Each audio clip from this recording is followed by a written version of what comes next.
Hello, this is Short Stories. I'm your host, Martin. Today's story was originally recorded by Jacob and Wilhelm Grimm. It's a morose tale about a doctor who tries to cheat death. Since this is a Grimm Brothers tale, you can guess how it ends.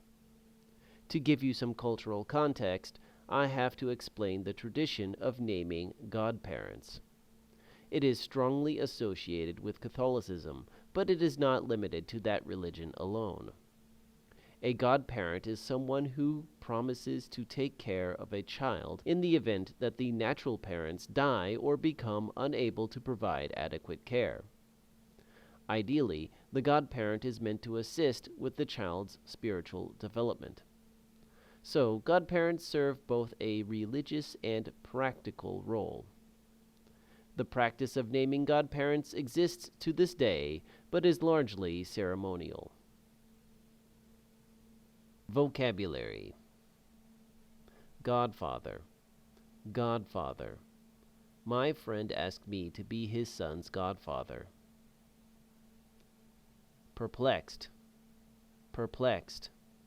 He was perplexed by the strange question. Lead someone astray. Lead someone astray. He deceived them and led them astray. Physician. Physician. The physician prescribed some medicine. Summon. Summon. Bart was summoned to Principal Skinner's office. Recover. Recover. She recovered after a long illness. Throw caution to the wind. Throw caution to the wind. She decided to throw caution to the wind and bought a one-way ticket to North Korea. Seize. Seize. The kidnapper seized her by the arm and pulled her into the car. The story. A poor man had 12 children and had to work hard day and night in order just to feed them. Thus, when the 13th came into the world, not knowing what to do, he ran out into the highway, intending to ask the first person whom he met to be the godfather. The first person who came his way was our dear God, who already knew what was in his heart. God said to him, "Poor man, I pity you. I will hold your child at his baptism, and care for him, and make him happy on earth." The man said, "Who are you?" Perplexed, God said, "I am God." "Then I do not wish to have you for a godfather," said the man. "You give to the rich, and let the poor starve." Thus spoke the man, for he did not know how wisely God divides out wealth and poverty. Then he turned away from the Lord and went on his way. Then the devil came to him and said, "What are you looking for? If you will take me as your child's godfather, I will give him an abundance of gold and all the joys of the world as well." The man asked him, "Who are you?" The demon replied, "I am the devil." "Then I do not wish to have you for a godfather," said the man. "You deceive mankind and lead them astray." He went on his way, and then Death on his withered legs came walking toward him and said, "Take me as your child's godfather." The man asked, "Who are you?"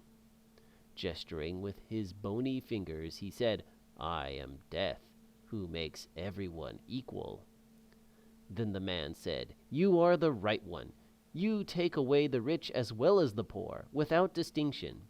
You shall be my child's godfather."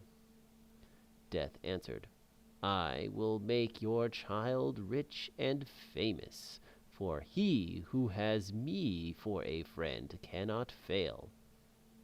The man said, "Next Sunday is the baptism. Be there on time."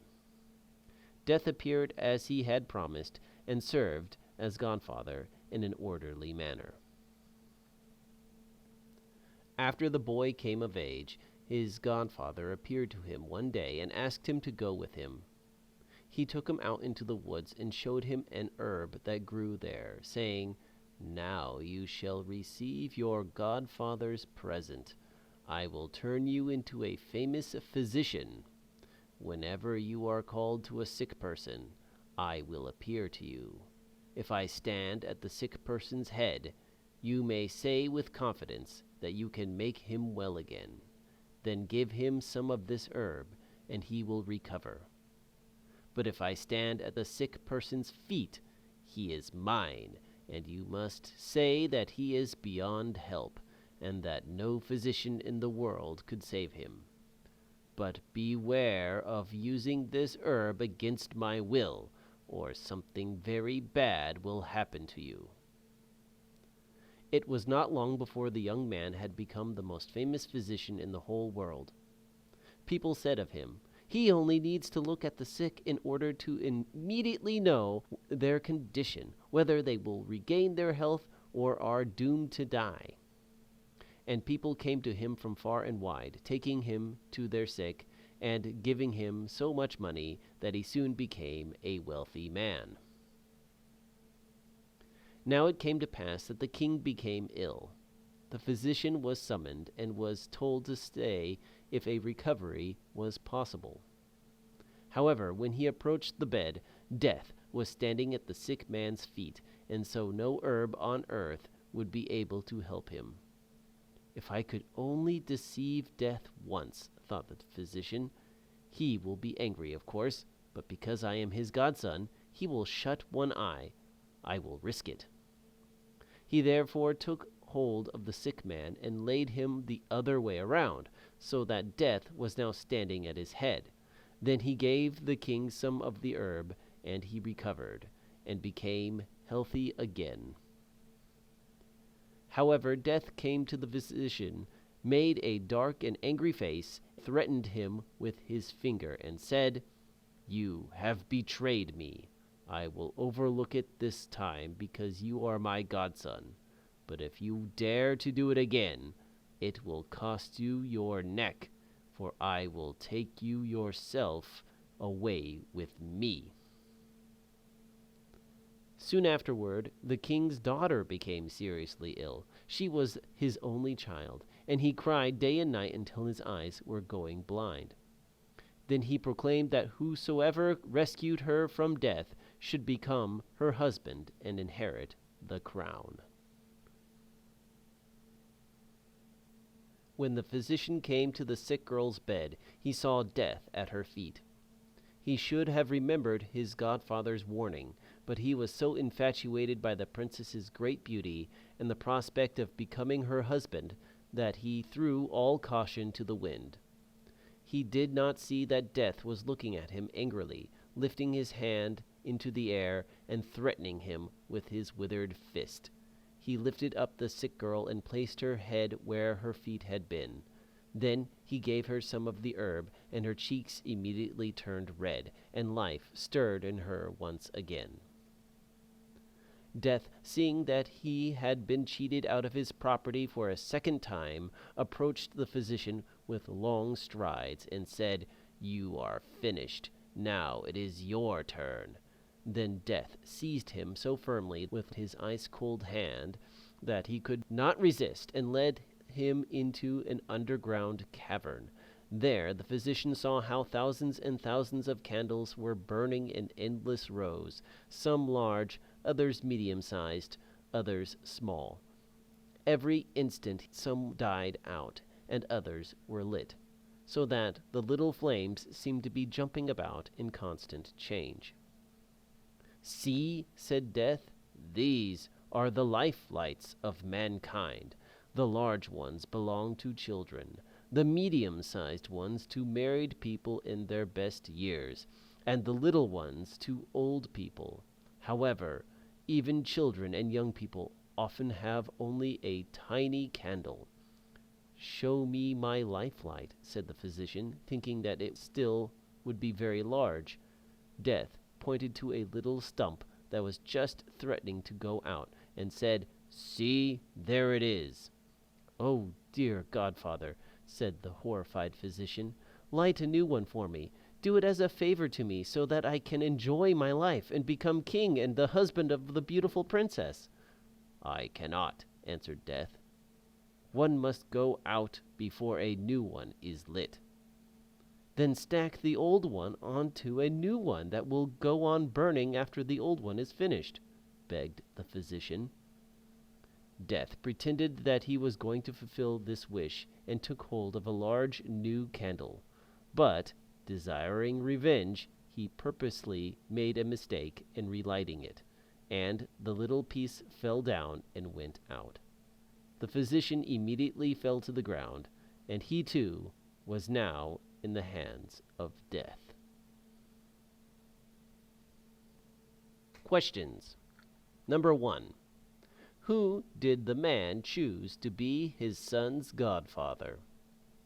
A. God. B. The devil. C. A doctor. D. Death. The answer is D. Death. Question 2. What gift did the godson receive? A. A new coat. B. Gold. C. Medicinal herbs. D. PlayStation 5.